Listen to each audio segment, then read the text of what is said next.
And we are live.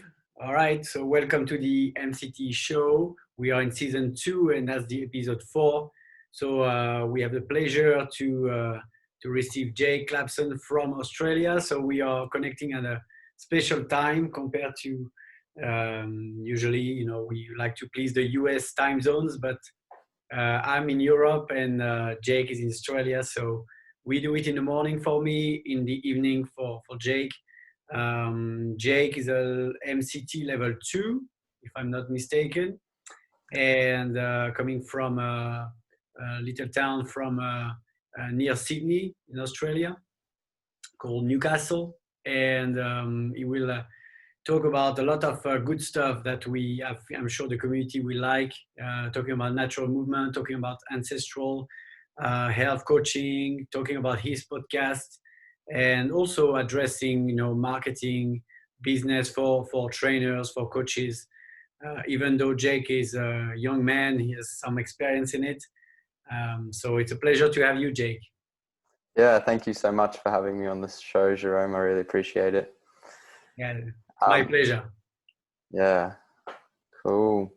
Yeah, so if I guess I'll start off with kind of sharing a little bit more on my background, Yes. and kind of how I got into MovNat and how I got into what I do today. So I guess like the story starts for me around about when I was 12.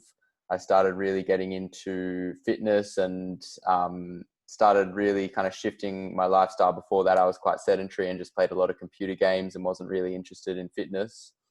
And then around that age, I just decided to make a switch, and I decided to like pretty much just stop all of that and went and jumped straight into like fitness. So I guess more of the traditional kind of view of fitness anyway. So lots of running, lots of cycling, played a lot of soccer, played different sports and did different things like that. And around about 14, so a couple of years after that, I started getting symptoms of what later turned out to be an autoimmune condition, which was juvenile arthritis. So I would have joint pain, I would have inflammation throughout my whole body. I couldn't really sit down for more than 10 minutes without having pain in my body. I had to like get a standing desk at school, and there were lots of like kind of inflammatory problems, systemic problems that were happening within my body due to the load that I was putting my body under in terms of like the chronic cardio that I was doing and the stressful kind of training or way of training, and also kind of my lifestyle. And it was through that process of kind of experiencing those symptoms and just trying to seek answers. Because like, I guess at that time, what I was being told from doctors was I had to take a bunch of medications. I had to, it was a very conventional kind of approach, very conventional protocol. And that didn't sit very right with me, and it didn't feel sustainable or good, because what they were telling me was essentially that I would have to live with those kind of symptoms for the rest of my life. And then through searching and through trying to find different answers, I came across MovNat just online, just searching one day, just a video of Owen doing some movements, and then I found the workout the world forgot and was super inspired and just kind of jumped into MovNat and jumped into that way of training, very, coming from a very beginner mindset and not really having much to go off other than just a few videos. So I started training, and I started seeing amazing results with that. And I also kind of shifted the way I thought about diet and lifestyle. And anyway, through like a 1-year process, I kind of managed to reverse a lot of the symptoms of my autoimmune condition. And then from there, I went on to move up to Brisbane. I was before that, I was living down in Tasmania, for any of you familiar with Australia. And up in Brisbane, I found a coach, and I trained with him for a couple of years, and then he kind of inspired me to get into coaching myself. And then I went on to do the level 1 and 2 certification a couple of years ago, and I've been coaching ever since. And yeah, just loving it and loving the whole process of being able to teach people what gave me real freedom in health, and what gave me vitality and really allowed me to have freedom in my body and freedom to move. And I really love kind of the principles behind MovNat, and still to this day, like, think it is the best fitness system out there for really developing physical capability and fitness. But that's kind of my journey with it all. Obviously there's a lot more depth to go into there, but that should start us off pretty well. Wow. Okay, Jake. I mean, you told us a lot of interesting things that can be very inspiring for people already. So you said that you want, we could go more in depth with that, and I would like to wrap those kind of things. The first point I remember from your story now is, okay, you had this autoimmune, but before that, you switched from like a regular, I would say, kid, teenager playing video games to fitness. So that was before the point of having this autoimmune condition, right? Yeah. So yeah, so that for me that's impressive, because I remember myself being a kid, like 11, 12. I would never think about switching from video games to this. So what led you? Was there a particular like event that made you change completely like this, shifting? Yeah, it's funny. Like many different things all culminating at once. One of them was the friend group that I had at that time were all very much into computer games, and I started not really getting along with them as much, and like started seeking out other friends, and they just happened to be more athletic. Another one of them was my mum was also kind of moving more towards like wanting to take care of her health and wanting to get into a bit of fitness and movement as well, and that kind of inspired me. But there is one story that, like, obviously it's just a story and it's just a point in time, but this I tell this story because it kind of sums it up really well, and it kind of shifted my mindset around it. I remember one day going for a walk down to the beach. So this was when I was still kind of playing video games and computer games a lot, and was very kind of just not fit and not like physically confident in my body, and didn't feel very like, I didn't feel embodied. I didn't feel like I was in touch with my movement or my body at all.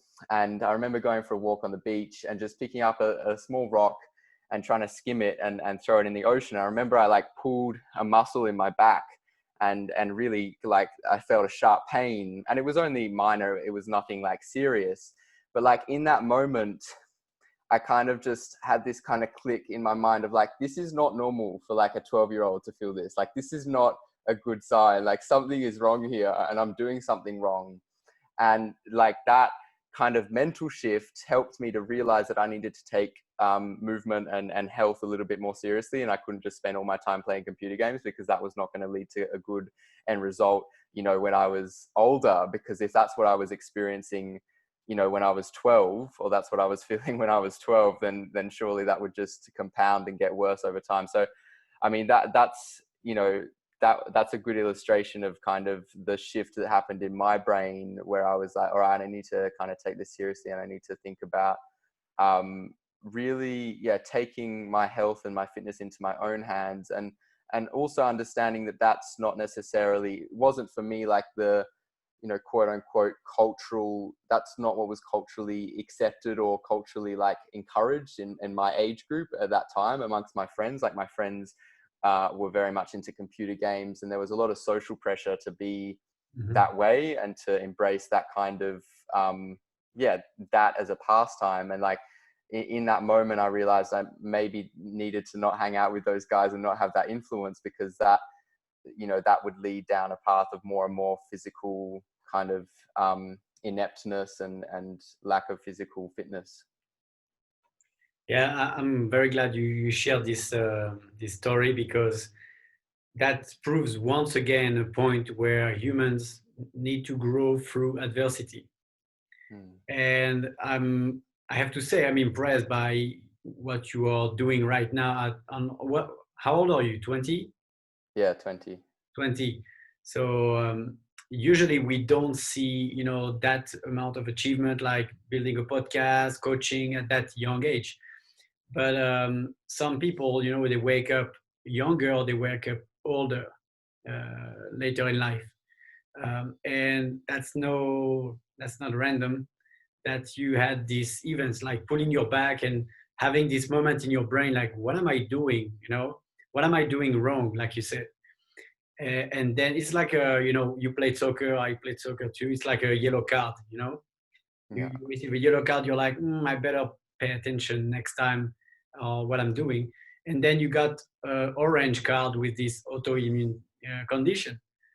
Yeah. You face doctors, and I'm sure people watching the show will have the same experience. When you visit doctors, you pay a lot of money for them to be like, okay, let's check an IRM, let's take an X-ray, and you need to rest, put some ice, and 5 weeks, or like they told you, you will live with those symptoms for the rest of your life. It's like a life sentence, and Yeah. it forces you to basically do your own research and grow faster. And no Yeah. wonder you are at that stage now. So tell us a bit more when you visited the doctors and how this happened. Did you believe them at the beginning? Did you have faith in them at first?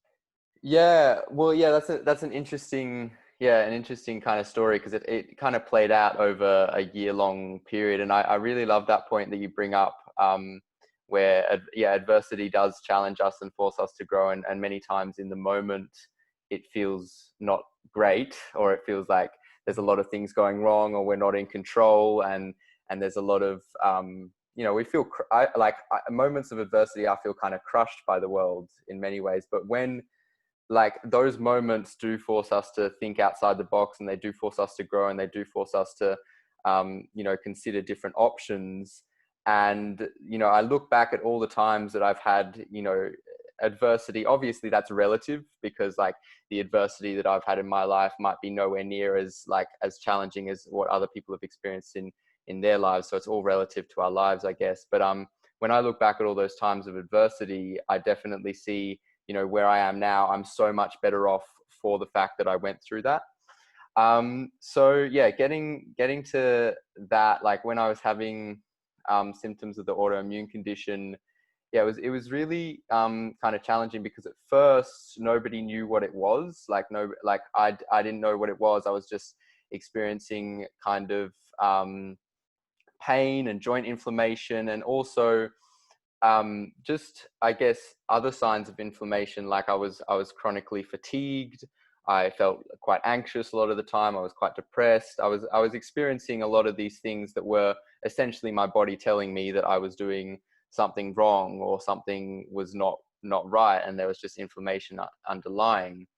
And when it kind of got diagnosed as like, this is an autoimmune condition, I went to a bunch of doctors and a bunch of specialists, and they all had differing opinions, but the main consensus from most of them was that I need to take medications, and I need to like just very basic kind of conventional stuff, like just taking medications, and that's going to be the answer, and that's going to solve it, and that's what I'll have to rely on.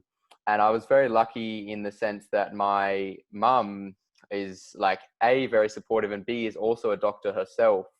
And she's a bit more unconventional and a bit more alternative in her approach to health, and approach to the way she views those things. So she was really supportive in that process for me, and helping me to kind of think that that was not necessarily a definite thing. Just because a doctor said that I had to live with that for the rest of my life, or I had to take medications, that was not necessarily the case, and that there were possibilities of other options, and it didn't hurt to experiment. And that kind of mindset that she gave me was really, really helpful in me being able to look for other answers, rather than just, I guess, give up. But it really gave me, it gave me permission, not that I didn't already have it in myself to a certain extent, but I definitely had more drive due to her support to kind of not settle for just like, I'm going to take medications and that's going to be it. And I had more of a drive to be like, no, I don't, like, this is not normal. Like, I don't want to live with this, and I don't want this to be my reality. And like, how can I solve this? And it might take a while, but I guess I was just kind of willing to go through that process of experimenting with different things. And MovNat was one of those things, shifting. Like, before I found MovNat, my total obsession and love in life was soccer. And like, that's what I would do just 24/7 whenever I wasn't at school, as much as I possibly could. And that, like, as much as I loved it, I think that the amount of training that I was doing also put, and the amount of cardio based kind of training that I was doing put a lot of stress on my nervous system and on my body. And when I found MovNat and kind of stopped doing so much of the constantly like sprinting and running and that kind of movement that is required for soccer, that started to shift and calm things down a bit. I started changing my diet, and I started kind of looking at diet a little bit more seriously and lifestyle a little bit more seriously. And over time, and also actually one other thing that I mentioned is just stress management. Like, that was one of the biggest things for me. Like, I felt like pretty chronically stressed and pretty, chronically just always in a quite anxious state. And just being able to manage that and being able to, like, learn how to breathe properly and like know how to calm myself down. Those three things, like diet, stress management, and within that I would say sleep and natural movement, were kind of the three things that really helped me through that 1 year journey. And then after that year, like, that's when I, like, seeing the results from that and seeing that I had managed, due to still getting help from the outside world, but not necessarily from doctors or from medications. I had managed to kind of solve a lot of these issues, and that gave me a lot of confidence and strength and just, self-confidence to be able to know that there were other ways that aren't necessarily presented at first glance. And that was kind of a massive process and journey, and natural movement definitely played a massive role in that whole journey. Wow, I mean, you were still in school, right? You were in secondary or high school? Yeah, I would have been in secondary school. So grade, like, I don't know what the grading system is like over in Europe or the US, but here I was in grade 9 when I was 14. So, and how was it at school? Because you were talking about stress management. Was it because you were like, you had troubles at school, or how? Like, I mean, I think school, not for everyone, but for a lot of people, is an innately stressful kind of environment.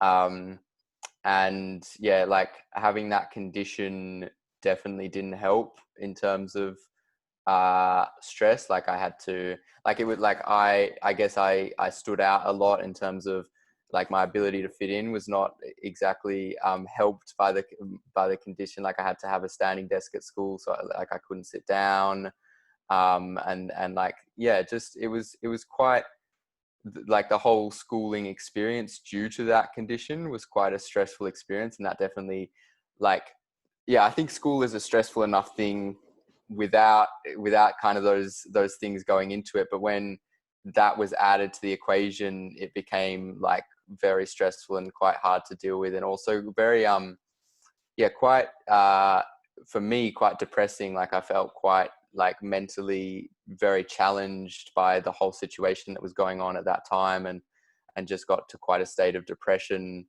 and still, managed to fight through that and find ways around that. But that, like, all those kind of stresses at that time were quite challenging to deal with.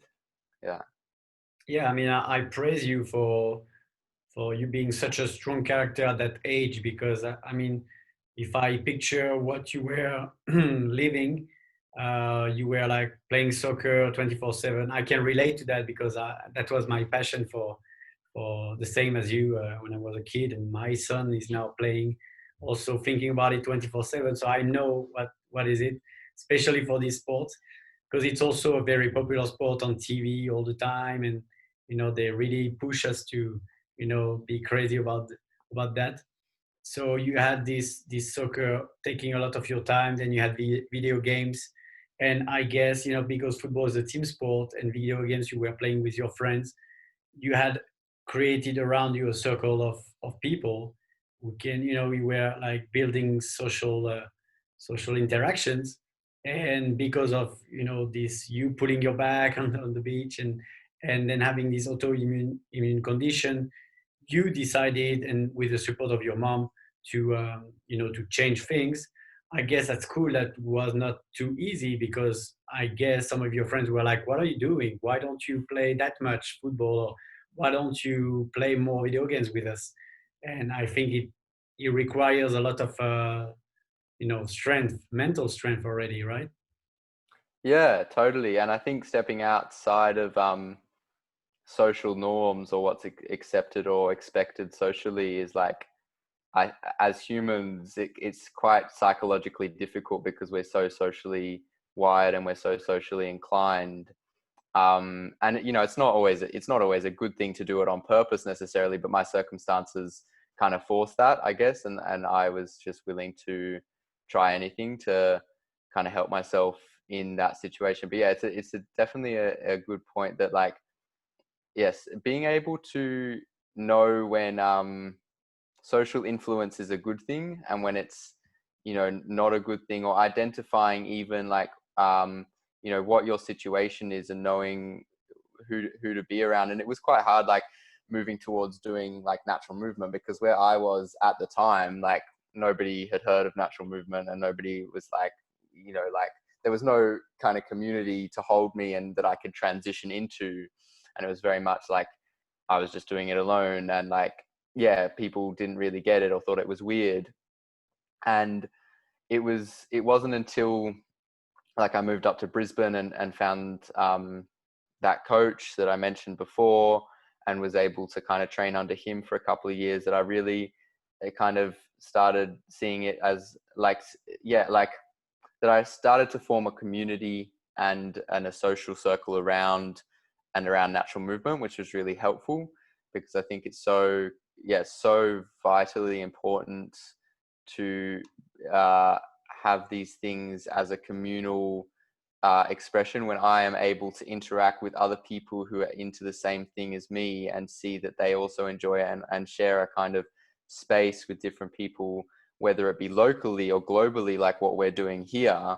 It's really important, if we want to continue to practice the things that we love. If we don't have a community around it, it's inherently, like, I think anyway, it's unsustainable in the long term. Like, if I hadn't found MovNat, for example, and I had just decided to go out and do those things just on through my own intuition, and there was no community that was kind of supporting it, like MovNat was on a global scale, it would have been a lot harder for me to kind of step out and do those things, if that makes sense.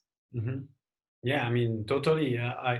We always say that MovNat is not only a method, but it's also a community. And the purpose of this show, and we would like to turn it into a real podcast, soon, is to give a voice to the community, to the people who have embarked in this journey, whether they did a certification or not.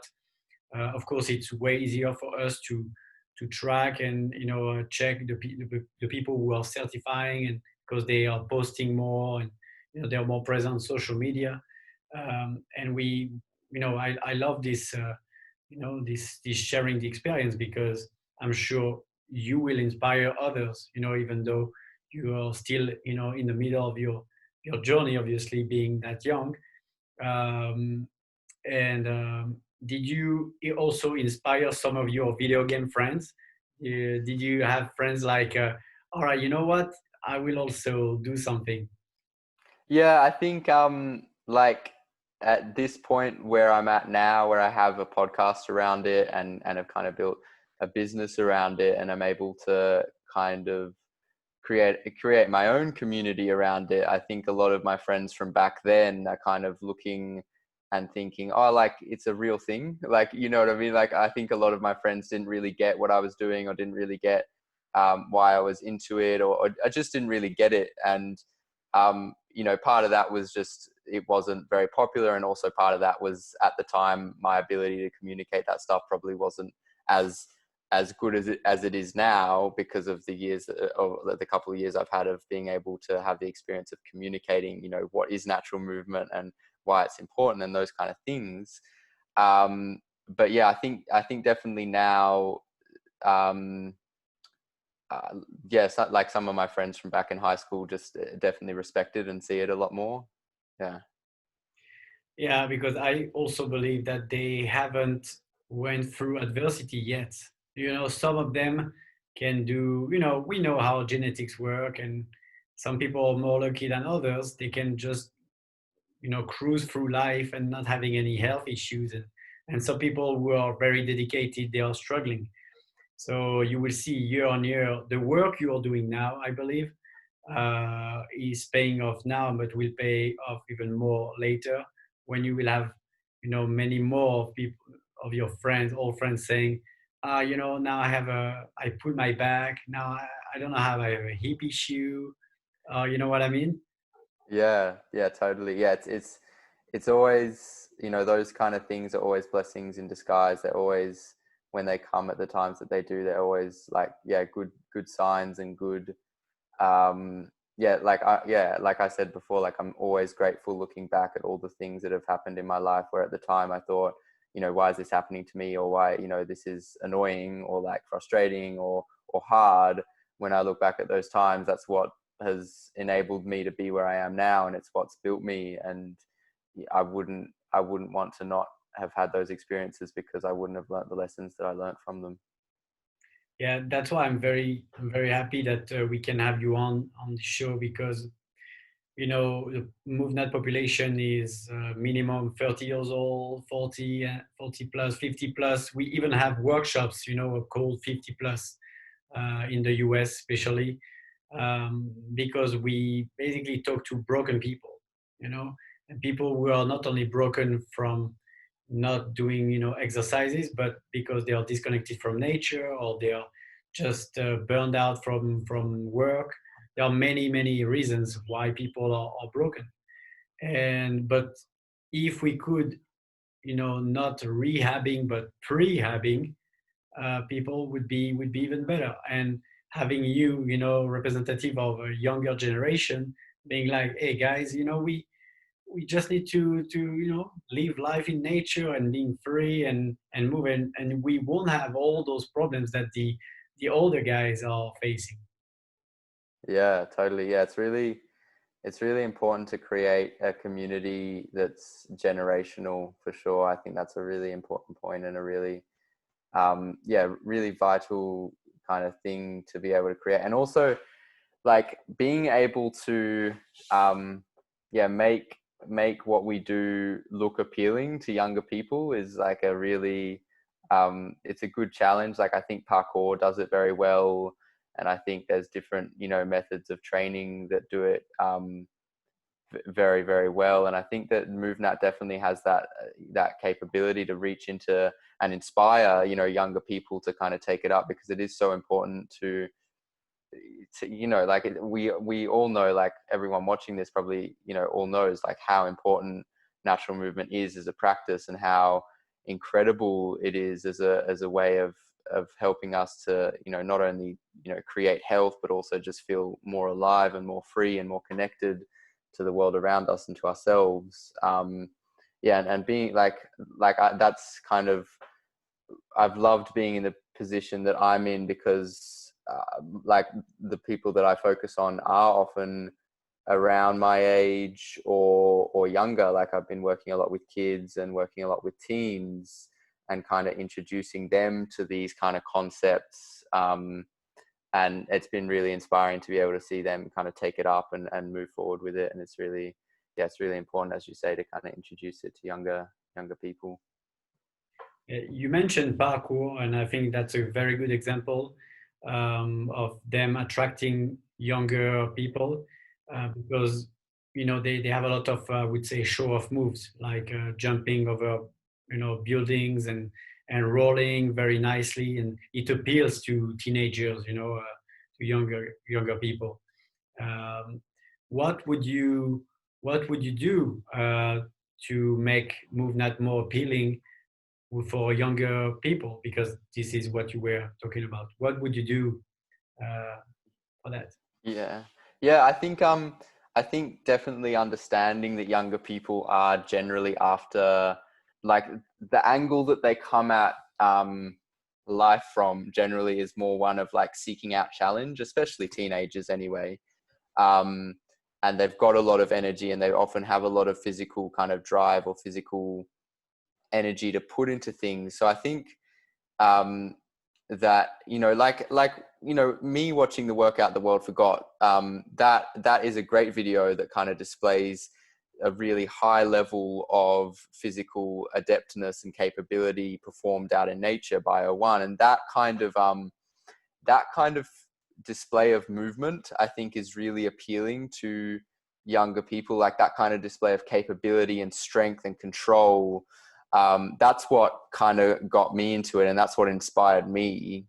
That I guess that more challenging kind of aspect, like going out and doing something that's more challenging and more like a rites of passage almost, or an initiation, like in the sense that it really pushes us to the edge or pushes us more to the limit. And I think that, from my experience anyway, that is what kind of draws in younger people, and draws in, like, especially teenagers. That's what I've found with working with them, is like trying to appeal to that aspect of challenge, and trying to appeal to that aspect of skill. And then also, like, with kids, it's a little bit different. Like, I think working with kids under the age of 12 or so, I try and more appeal to the sense of play and fun and adventure. I think they don't have as much of the energy as of like they really want to push themselves or challenge themselves like teenagers do, but they do have the energy of like, I want to play. And like, I'll often introduce a lot of games and stuff that get them introduced to kind of the broader concepts of natural movement. So okay, so you would put more challenges to teenagers or young adults to be like, okay, let's, like kind of an obstacle course. So how do you do that? Yeah, an obstacle course, and just I guess the higher level skills, like just showing them something like a tuck pop up, or a roll up, or a muscle up, or something like that, that gets them like, oh wow, like that's cool, like I want to be able to do that. And then just breaking it down for them and showing them, oh, like this is how you develop the strength and technique to be able to do that. Like this is, and I think, yeah, getting them inspired through, like, sometimes the bigger, more showy movements that aren't, like, it's not the whole picture as well. And it's a hard thing that I struggle with sometimes. Is like, well, yeah, like doing a muscle up or a power up, like it looks cool, but it's just one element. And like what I try and do is like show them that and give them that, but also try and weave in all the other elements that are going to be necessary for them to really be strong, capable, and mobile, and have longevity in their movement. So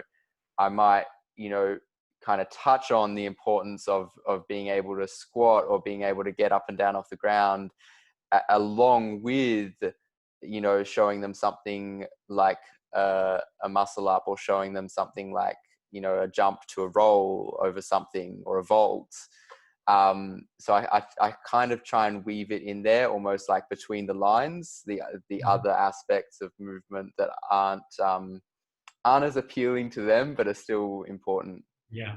So there is a sweet spot between being like spectacular and getting people to the basics, because we are, by definition, we are impatient and we want fast results.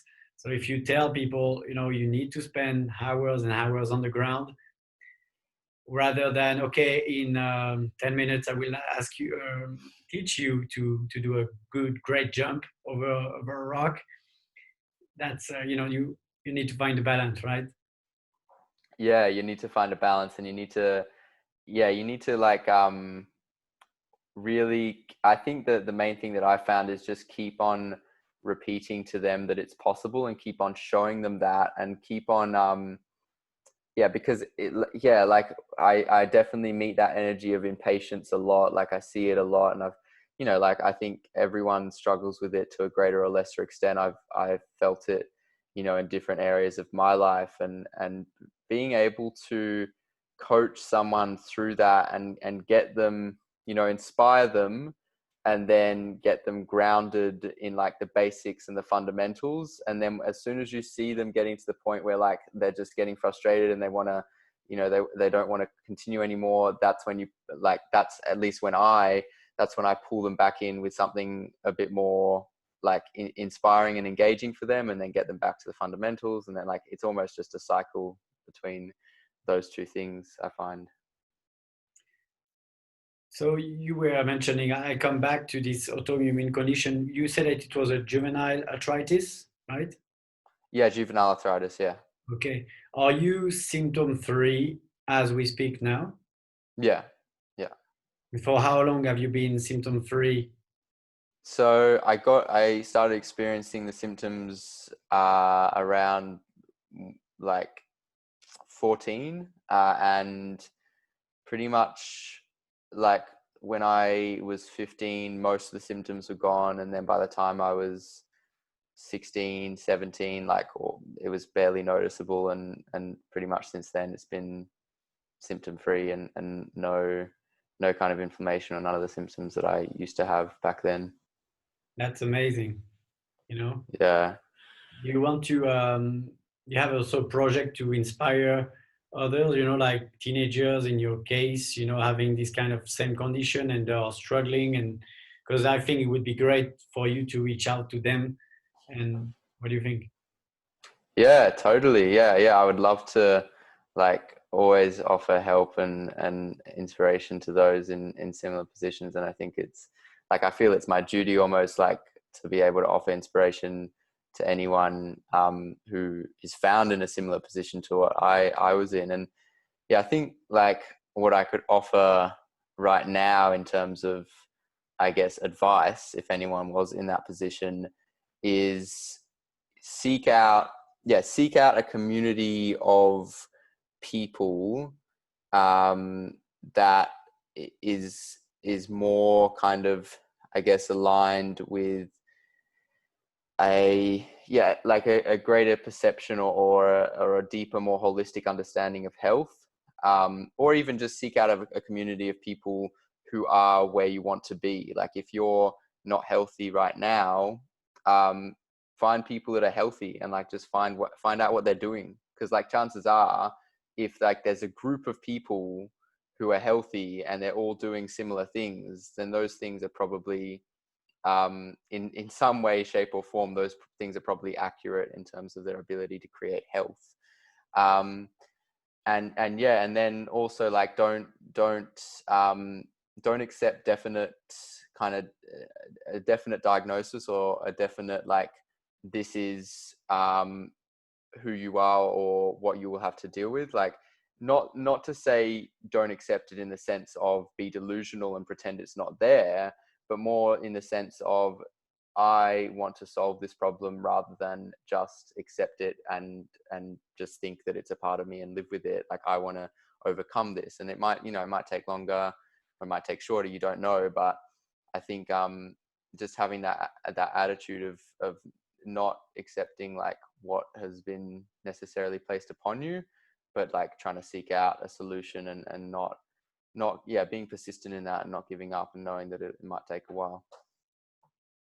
So, and you found for yourself this solution through the support of your mom, who is in the medical world, and also because you found MovNat.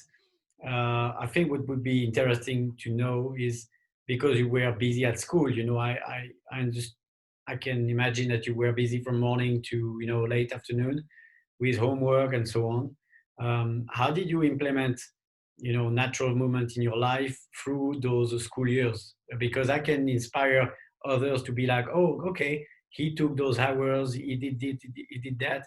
That can be an example for many.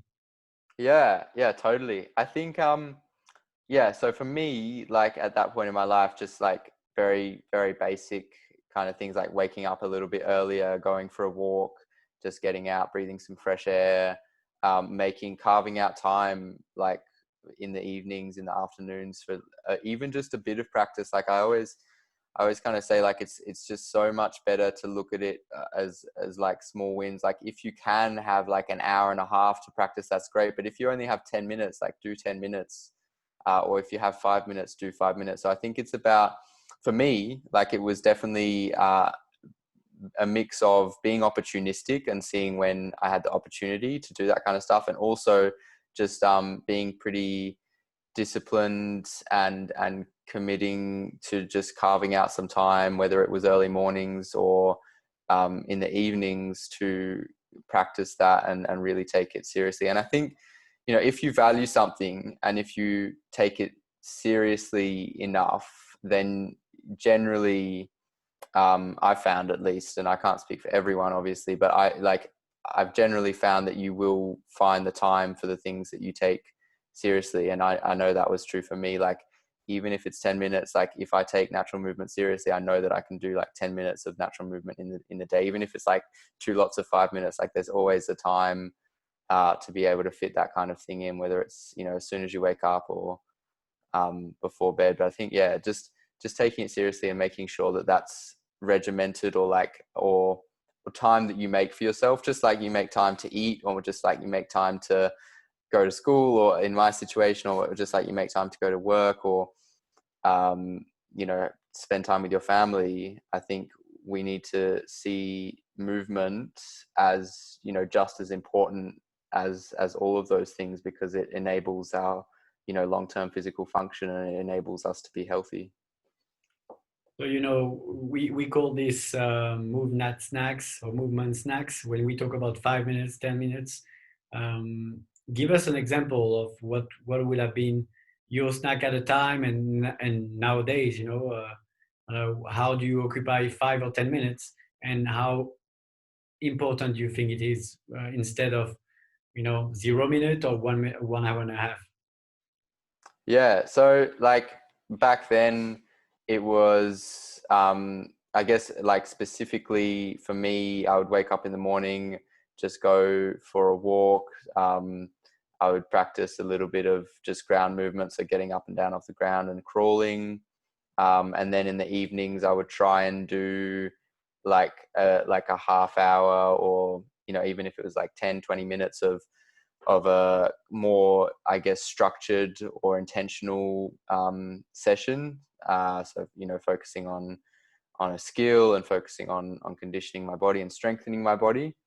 I think that it is like, yeah, it's important definitely to be opportunistic, but I also think it is important to try and create a lifestyle whereby movement is able to be done regularly and in, you know, in a regular fashion, because I think that is the healthiest. Obviously that's not going to be, you know, immediately applicable for many people watching, or I don't know, like it's I guess it's differing on and depending on different people's situations.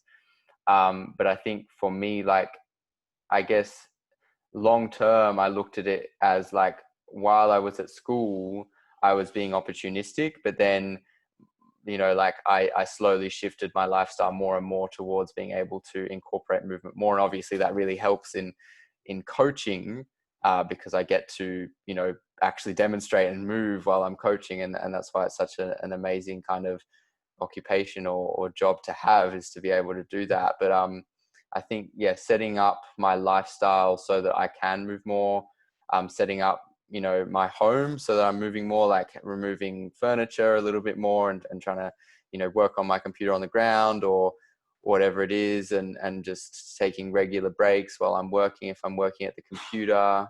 All of those are great kind of tools to use, I guess, if that answers your Mhm. question. Yeah, and I mean, totally. This is what I see, and in your case, in many cases, in our community, movement snacks open to a lifestyle, so you taste it at the beginning, and then as you can see the benefits and feel the benefits, you want more and more and more. It's like feeding a baby, a spoon with a bit of carrot, or some, you want the baby to eat some veggies. And at the beginning, you serve a very tiny amount on the spoon, just for them to taste. And if they are hungry, they will ask for more and more and more. And then, when they grow up, for them, it's normal to eat like a carrot and, cucumbers and stuff like this. You don't start with feeding a baby like a huge amount of veggies. It's like you feed spoon, very tiny bits, and movement snacks are like that. Yeah. 5 minutes. Yeah, this is still 5 minutes. If you're on the ground and do a tripod or do a kneeling, a get up, you will feel like, oh, after that, I feel a bit more awake, a bit more energized, and I want more of it. So, like you said, you organized your house, to make sure you can increase the amount of time because you want more and more and more. And it's better to have more and more of movement than TV time or something like this, you know? Yeah, totally. Yeah, I think that's it. And like when people do kind of get a taste for it, and when people understand and feel the benefits in themselves from moving, like it's definitely been that process for me. I just want as much as as much as I can get, like essentially, and that's why I love coaching as well, and that's why I love doing what I do, because there is um there's a lot of movement involved, and that's one of the pros of being able to coach and teach this stuff, along with like having a community and all the other aspects that come along with being able to coach this stuff. But yeah, it's really really important. So, wow, time flies. It's a great conversation, Jake. We will have a few, I think, 10 minutes left to go, but we'll see. But that shows that it's a great conversation we are having. And I have Yeah. many other questions because now you're saying that you're a coach, right? Is that a full-time activity? How do you occupy your days nowadays? Yeah, it's a full-time activity. So right now I am doing, obviously, as you said, I have a podcast and I do a lot of stuff online, and that's kind of been the shift due to COVID and due to other factors that, like, I just see it as, my ability to reach a more global audience is benefited from me being online. I also just do coaching around the local area. So where I live, um, like I'm half an hour south of Newcastle, which is a slightly bigger city than where I am, and I do coaching up in Newcastle and just do in-person coaching there. I run workshops. I'm launching a retreat next year, yeah, which will be like a 4-day immersive focusing on movement and health and a lot of just different lifestyle factors that have really helped me, and that I coach in-person kind of group coaching, but I want to kind of take it to a more immersive retreat setting. And then other than that in-person coaching, I also do like online coaching. So I've just kind of started filming some courses and putting some of that material up online a little bit more, and doing the podcast. So that's kind of the main channels through which I coach. All right. Yeah, okay. I could see on your Instagram profile. By the way, it's a move_wild, right? Yeah. So for people who want to look it up, move_wild. I could see that in your profile you put ancestral coaching. So for you, what is the definition of being ancestral?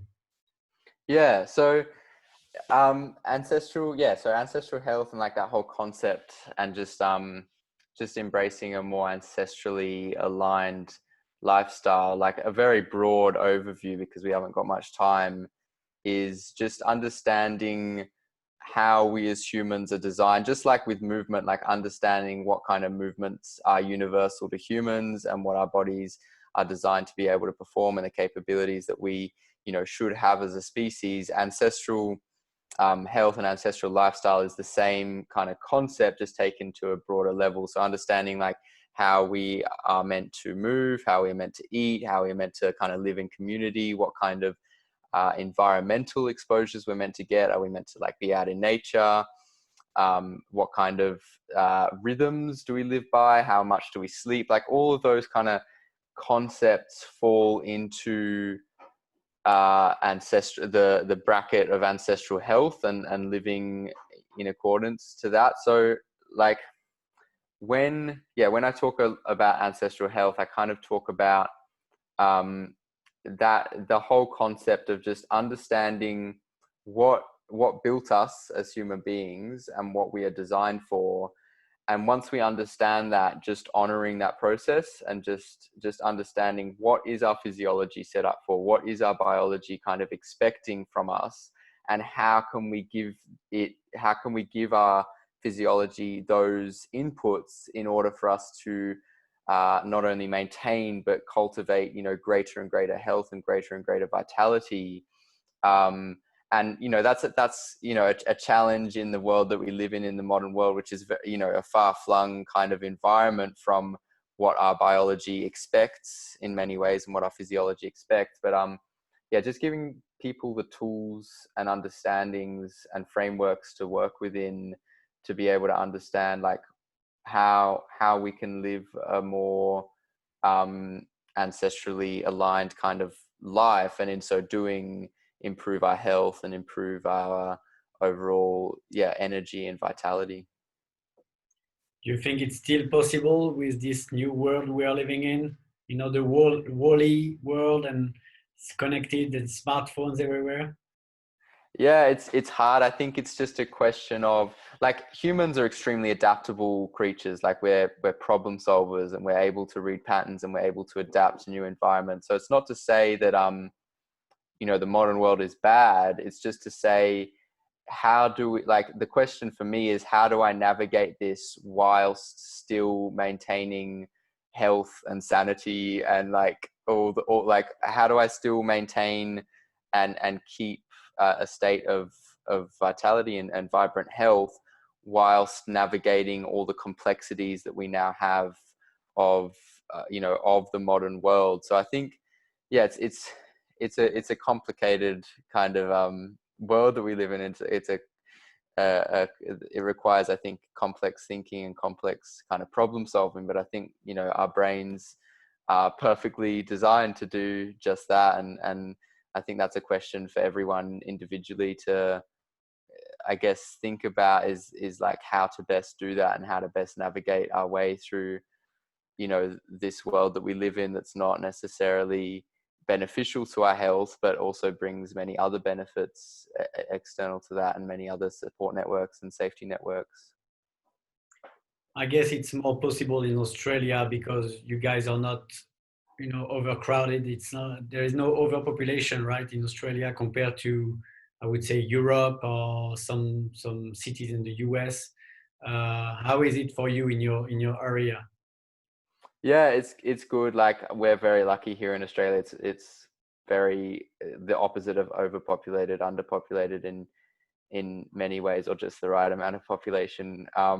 And yeah, so it's very easy for myself and for most people to get access to natural spaces and to get away from kind of the city and urban environments and all of those and pollution and all of those stresses. And I realize it's not a luxury afforded to many people in the world at this time in history. Like I'm very lucky to live here and to be able to, like the beach is like a 5-minute drive from my house, and I'm able to just go out and, nobody's there because where I live is quite a small town. So there's not, there'll only be like a handful of people at the beach at a time. And that's like, it's a blessing, like to be able to go and do that and to be able to just get out in nature and be alone or be, not necessarily, it doesn't have to be alone, but not have that kind of, the so much population and so much urban space around me. And no masks around? We're down, it depends what state you're in here in Australia. So at the moment where I am in New South Wales, not not many masks. And then down in Victoria, they're a bit more strict with it, so there's a lot of masks down there. So it's very dependent on where in the country you are at the moment, but yeah, it's just different, I guess. Are you planning to do your level 3 now with MovNat? Yeah. So I was planning to do it when it was going to be run in Australia in November, but obviously that's been postponed due to COVID and travel kind of regulations. So I'm hoping if it gets run in Australia at some point, to do the level 3 here, or to travel for it if and when travel is made available again. But yeah, so that's definitely on the cards at some point. Yeah, we are working on it to run it. I think around spring 2021. Nice. We may have our instructor from South Africa, Perry, who will actually travel to Australia to do that. And we are also looking for more and more MCTs like you and others that we are discussing with a big experience of coaching to be able to have more presence in Australia, because we believe there is a lot of demand for that. So would be cool to run level 3 next year and have you in the group. Yeah, for sure. I'm really looking forward to it if it goes ahead. But yeah, it'd be a great experience to get along to a level 3. And like you said, because of COVID, we are postponing a lot of events. I'm sure for you, being a coach during this period is difficult. But I know you have a good business IQ and good marketing ideas. Would you like to share things with us about business marketing and what you are doing during that critical time? Sure. Yeah. So, like at the moment, my main focus has been on getting online and keeping the conversation and the coaching going on an online format, so that people can still access it, so that people are still connected into a community and don't feel isolated. So what I've been doing, I run a podcast, and I found that to be really helpful in being able to kind of communicate on a broader level. And then in terms of like local community and being able to serve the local community, it's all been just doing online coaching and also running courses. So I've been doing lots of filming for courses, and it's given me a lot of time. COVID has given me a lot of time to kind of do a lot more filming and focus on building courses and running courses. And I think the more, like, in terms of marketing, and just keeping coaching sustainable for people during this time, I think it is just a case of learning to embrace technology for all its downsides, in order to be able to continue to spread the message of natural movement, or whatever it is you do as a coach, and to be able to continue to communicate with the people that you're trying to serve, and to continue to coach those people through these platforms. Because at the moment, it is what we have access to, and it's what we what we are faced with. And a lot of people don't have the ability, or are limited in their ability to coach people in person. And being able to like work the technologies that are available to us, and know how to use them, and know how to serve people through them, I think is key on a very broad level. And obviously there's so much depth to go into in that whole conversation around how to do that, but I think I'll just leave it at that. But I think it's really important for anyone listening who's like averse to using technology. And I know I have been at different points in my life, and it's the way I think of it is that it's just a mechanism that I can use to continue to change and help people who might be struggling, or to at least give people support and community that's going to be beneficial to them in the long run, and to still maintain and sustain health for local and global community. And one day, you might not need to rely on technology as much, but it will still have been important to continue communicating the message that is important of natural movement, through technology. So you will not be putting all your business fully online? Depends. So it depends what situation someone is in. So I have the luxury of where I am of, still being able to offer in-person coaching, and still being able to kind of run those things and do those things. But, someone who's not in that position and wants to continue coaching and wants to make that work, I guess that, it can be a necessity for some people to move it all to a completely online kind of format and platform, if that's what they want to continue with and if that's their situation. Well, then thank you very much for everything you shared with us for this 1 hour. That was really, really interesting for me to get to know you better and to know your backstory and where you come from and your motivation to do what you are doing now. So thank you so much, Jake. Any final message you would like to share for our community and the people watching on YouTube, because we'll put this conversation on our YouTube and we'll share it on Facebook and everywhere else on our MovNat network. Any message? Yeah, I guess my message would be, like, all of you listening or all of you watching this are all doing amazing work in the world by kind of embracing this lifestyle and this method and sharing it with more people, or even just getting curious about it and embracing it a little bit more. Like, it's such important work and it's so needed at this time in history and at this time for people worldwide. So just keep doing what you're doing and keep embracing this stuff and get inspired for it and share it more and build it into your community wherever you are. Try and get other people involved, because I think it is so important. It is life-changing for myself and can be for many other people who might not yet have found it. So I think that's a kind of good message to close with, is that you guys are doing great just by kind of being switched on to this stuff, and just having the awareness that MovNat exists or natural movement exists is like a massive shift in the paradigm and massive awareness level that most people are not at. Well, I got to say, you inspired me, and I'm double your age. So thank you, Jake. So any way people can reach out to you? I know Instagram, but tell us where people can reach out to you. Yeah, so Instagram is the best way, move_wild. People can feel free to check out my website, movewildcollective.com. You can shoot me an email through there, and just feel free to reach out. I offer movement coaching, ancestral health coaching, and that's what I love and that's what I do. So feel free to connect or just follow me and let me know what you thought of this show as well. Awesome.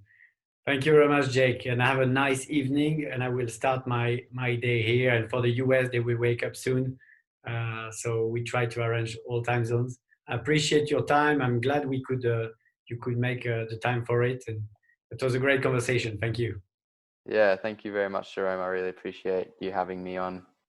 All right. Take care. You too.